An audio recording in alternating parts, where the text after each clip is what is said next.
Hello guys, welcome to my channel jet set fly. मैं आपका दोस्त और आपका host captain Shoaib Shaikh and I am a commercial pilot. Keep your feet on street and eyes in sky.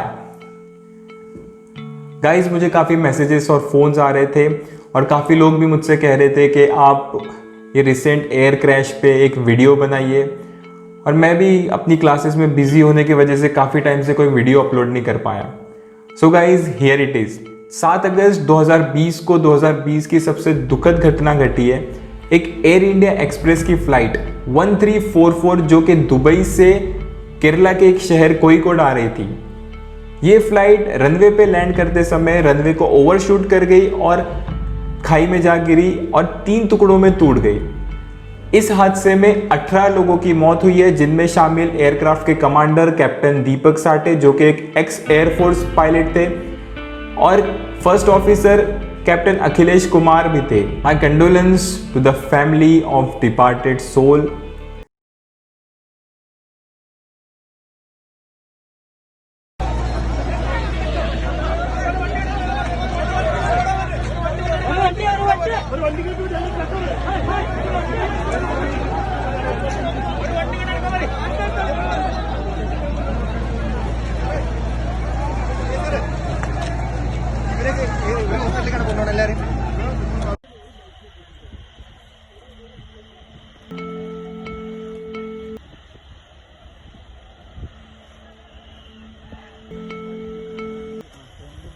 ആ സമയത്ത് ഇവിടെ ഡ്യൂട്ടിയിലെ സെക്യൂരിറ്റിക്കാരൻ്റെ അവസരം മാനസികാവസ്ഥ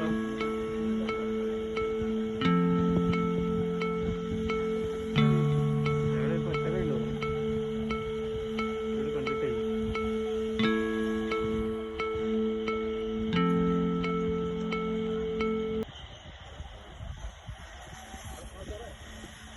Guys, this was the saddest news of 2020. When I heard this news, for 2 minutes I was silent. I don't even know how to react. Guys, can you imagine 18 people dead? Very sad, very sad. So guys, आइए देखते हैं how and why this mishap take place.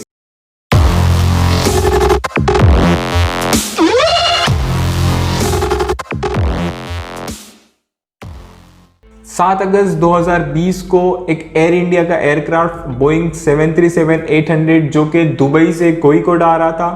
ये flight Vande Bharat mission के under operate की जा रही थी।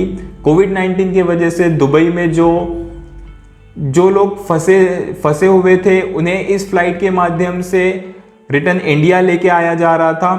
Guys, ये फ्लाइट दुबई के रनवे 30 राइट से टेक ऑफ की गई थी और कोझिकोड एयरपोर्ट पे इंडियन स्टैंडर्ड टाइम के मुताबिक 7:50 पे लैंड करने वाली थी।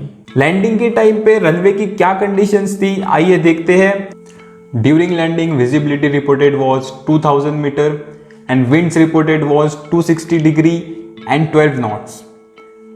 There was heavy rain and thunderstorm in the airport area.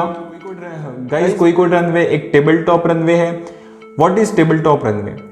Table top runway उसे कहते हैं जो रनवे एक हिल के टॉप पे माउंट होता है और जिसके दोनों एंड पे खाई होती है। कोझिकोड रनवे के अप्रोक्सीमेट लेंथ 2800 मीटर्स है और 60 मीटर्स का स्टॉप वे है और 90 मीटर्स का रनवे एंड सेफ्टी एरिया है। ये दोनों इमरजेंसी में एयरक्राफ्ट को रोकने के लिए यूज होते हैं। तो आइए देखते हैं ये इंसिडेंट कैसे हुआ। Aircraft took 3 attempts for landing. In first approach, when aircraft was inbound Koझिकोड, pilot attempted to land on runway 28 as scheduled, but due to bad visibility, pilot aborted first approach and initiated go around at 1975 feet at ground speed of 156 knots. After aborting the first approach, the aircraft climbed to 7,000 feet, then made a teardrop pattern over the sea and attempted to land on opposite side, that is runway 10. The aircraft can be seen coming at much higher speed with last speed recorded at 172 knots at 924 feet instead of 144 to 150 knots of typical speed. Higher speed की वजह से aircraft ने काफ़ी दूर तक float किया और runway threshold से अप्रॉक्सीमेट 1000 फीट आगे टचडाउन किया, जिसके वजह से पायलट के पास सिर्फ 1.7 किलोमीटर का रनवे बचा था एयरक्राफ्ट को रोकने के लिए। गाइस, हायर स्पीड की वजह से पायलट एयरक्राफ्ट को रनवे पे रोकने में असफल रहा और एयरक्राफ्ट रनवे को ओवरशूट करके 35 फीट गहरी खाई में जा गिरा और 3 टुकड़ों में टूट गया। गाइस, इस क्रैश के कई रीजन हो सकते हैं, बट कुछ रीजन जो मुझे लगते हैं उसमें से पहला है टेलविंड ऑन रनवे 10। एयरक्राफ्ट कभी भी हेडविंड में लैंड करता है। हेडविंड किसे कहते हैं? विंड्स जो एयरक्राफ्ट के डायरेक्शन से अपोजिट डायरेक्शन में ब्लो करती है उसे हेडविंड कहते हैं। और इस केस में फ्लाइट 1344 टेलविंड में लैंड की गई थी, जिसकी वजह से उसकी स्पीड काफी बढ़ गई थी, जिस वजह से थ्रेशोल्ड से 1000 फीट आगे टचडाउन की। Second reason is guys aquaplaning. तेज बारिश की वजह से रनवे सरफेस पे पानी की एक थिन सी लेयर बन गई थी, जिसके वजह से एयरक्राफ्ट के व्हील्स और रनवे सरफेस के बीच का फ्रिक्शन कम हो गया था, जिसका डायरेक्टली इफेक्ट एयरक्राफ्ट के ब्रेकिंग सिस्टम पे पड़ा और इसके वजह से एयरक्राफ्ट स्किड होके रनवे ओवरशूट कर गया। Third reason is poor visibility.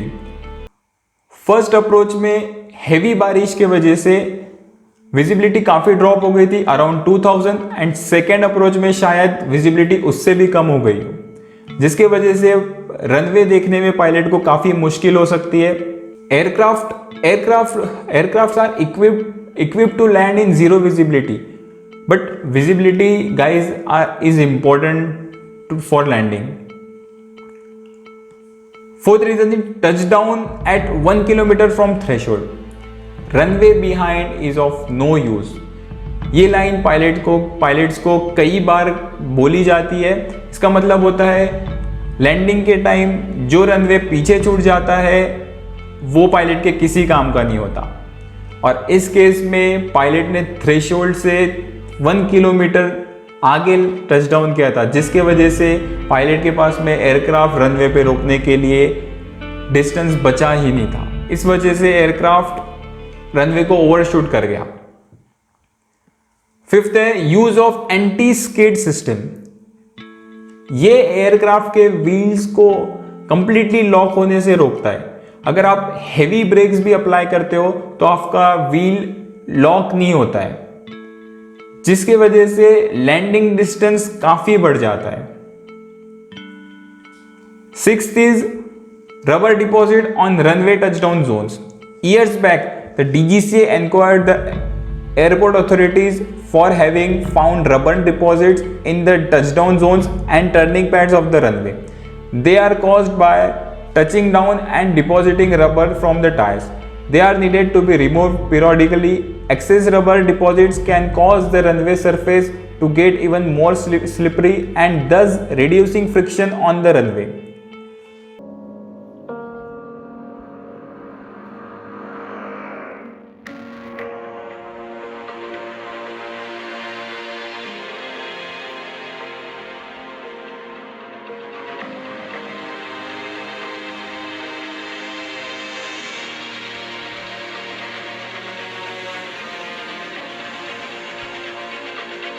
ये कुछ रीजंस थे जो मुझे लगते हैं, हो सकता है मैं गलत हूं। Investigations is going on. Let's wait for the final report, then I will be back with all the actual reasons of the accident.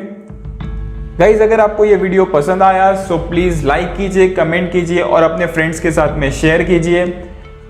तब तक के लिए हमारे चैनल के साथ में बने रहिए और मिलते हैं नेक्स्ट वीडियो में। तब तक के लिए stay safe, stay happy and keep smiling. जय हिंद।